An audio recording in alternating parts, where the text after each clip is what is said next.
शानी एक बिना माँ बाप का बेटा था। वो अपने चचा और चची के साथ गांव में रहता था।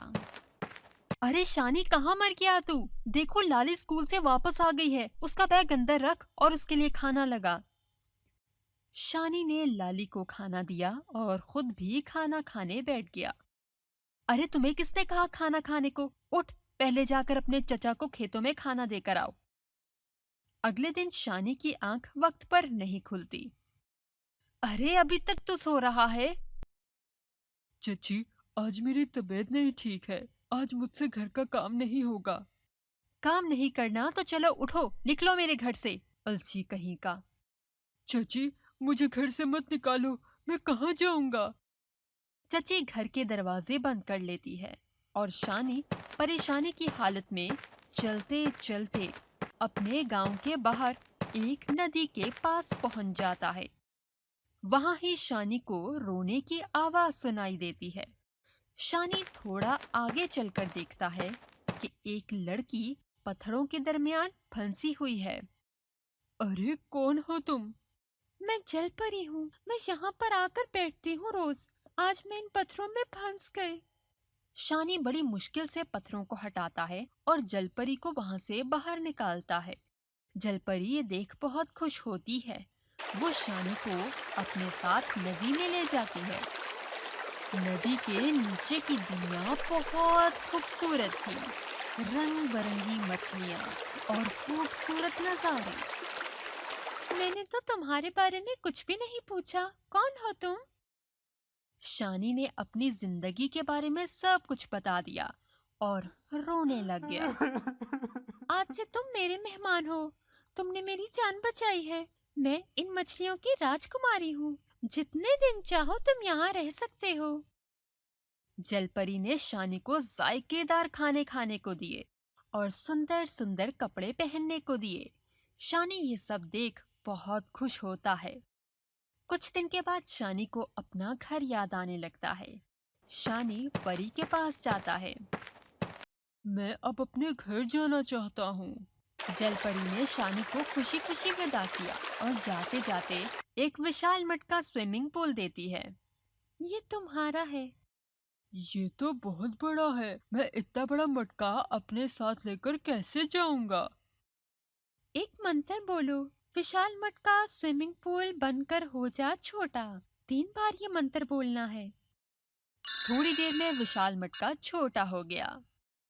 जो कोई इस स्विमिंग पूल में डुबकी लगाएगा उसकी बीमारी दूर हो जाएगी और वो इस मटके से जो कुछ भी मांगेगा वही उसे मिल जाएगा। सिर्फ इससे कोई ऐसा कुछ नहीं मांगना जिससे किसी का बुरा हो। शानी खुशी खुशी मटका लेकर अपने घर की तरफ चल पड़ा। गांव पहुंचते ही शानी को कुछ लोग रोते हुए दिखाई दिए। शानी उनके पास गया और बोला। क्या बात है, तुम लोग इतना क्यों रो रहे हो?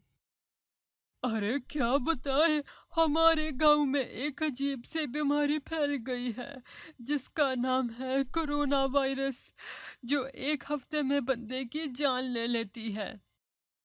ये कैसे बीमारी है? ये कब से शुरू हुई है चचा?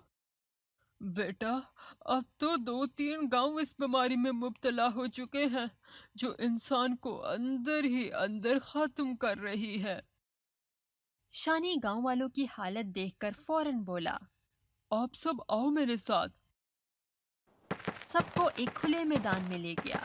शानी ने मंत्र की मदद से अपने हाथ में लिए हुए मटके को विशाल स्विमिंग पूल में बदल दिया और सबको कहा कि बारी बारी इसमें डुबकी लगाओ। और फिर चमत्कार हो गया। 10 मिनट में ही लोगों की बीमारी दूर हो गई। पूरे गांव में ये खबर आग की तरह फैलने लगी। आखिर बात पहुंच गई शानी के चचा चाची तक। लाली को भी ये बीमारी लग चुकी थी। चचा चाची भी अपनी बेटी लाली को जादुई मटके में डुबकी लगवाने के लिए गए। वहां मटके पर बहुत रश लगा था। शानी, कहाँ चले गए थे तुम? चलो घर चलो हमारे साथ।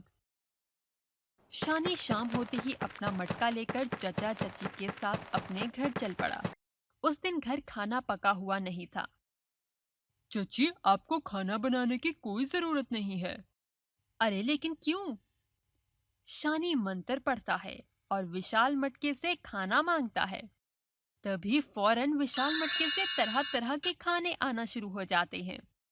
ये देखकर चचा चाची बहुत खुश होते हैं। उसी रात शानी की चची जब सब सो रहे थे तो विशाल मटके के पास आई। विशाल मटके, मुझे दे दो हीरे के सेट। विशाल मटके, दे दो मुझे सोने के गहने। ये दोनों चीजें शानी की चची को मिल गईं। अब भी उसको सुकून ना मिला तो वो बोली, विशाल मटके, तो शानी को इस मटके में डुबा ले और उसकी मृत्यु हो जाए। विशाल मटके से कोई भी गलत चीज नहीं मांग सकते थे। ये बात चची को पता नहीं थी। इतना बोलते ही चची विशाल मटके में डूबने लगी। बचाओ, बचाओ, मुझे कोई बचाओ।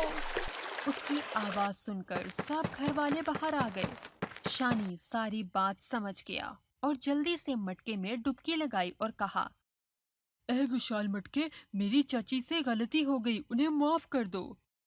थोड़ी देर में चची मटके से बाहर आकर बोली, शानी बेटा, मुझे माफ कर दो। मैं आज के बाद हमेशा तुम्हें बेटे से भी ज्यादा प्यार दूंगी। मुझे माफ कर दो बेटा। उसके बाद चची हमेशा शानी को एक माँ की तरह प्यार करती और वो सब मिलकर हंसी खुशी रहने लगे। हेलो दोस्तों, आपको हमारी ये कहानी कैसी लगी? हमें कमेंट करके जरूर बताएं। शुक्रिया।